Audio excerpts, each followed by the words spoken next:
एक बार की बात है, एक आश्रम में 3 शिष्य रहते थे। तीनों ने अत्यंत मेहनत से अपनी शिक्षा संपूर्ण की।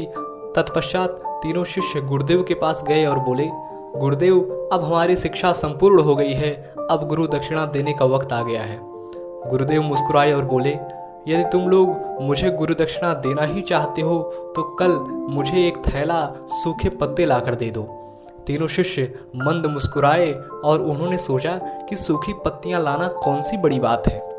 अगले सुबह तीनों शिष्य पास ही के जंगल में दक्षिणा हेतु सूखे पत्ते एकत्रित करने के लिए गए। उन्होंने वहां देखा तो आश्चर्य हुआ। जंगल में सिर्फ एक मुट्ठी सूखे पत्ते बचे हुए थे।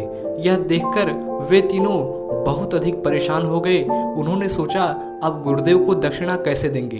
तभी सामने से एक किसान आता हुआ दिखाई दिया, जिसने एक थैले में ढेर सारे सूखे पत्ते लिए हुए थे। उन्होंने उस किसान से आग्रह किया कि भाई, हमें भी थोड़े सूखे पत्ते दे दो, हमें इनकी अत्यंत आवश्यकता है।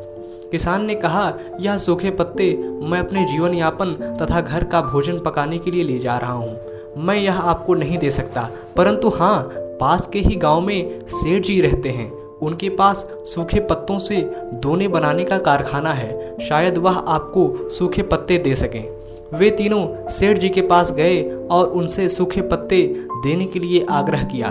परंतु सेठ जी ने कहा कि मैं आपको सूखे पत्ते नहीं दे सकता, क्योंकि इनकी मुझे आपसे अधिक आवश्यकता है। मैं इन सूखे पत्तों से अपना कारोबार चलाता हूँ, मुझे क्षमा करें। वे तीनों शिष्य अत्यंत परेशान हो गए। उन्होंने बहुत लोगों से पूछा।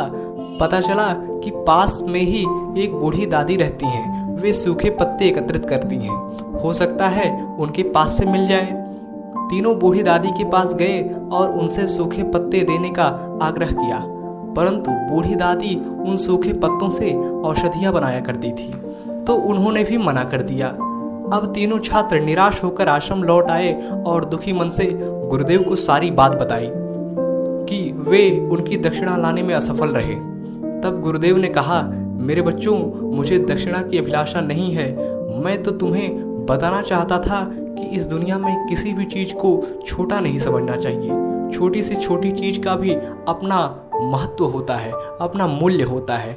आज शिष्यों को पता चल गया था कि जिन चीज़ों को हम बहुत छोटा समझते हैं, वास्तव में उनका भी अपना एक स्थान होता है।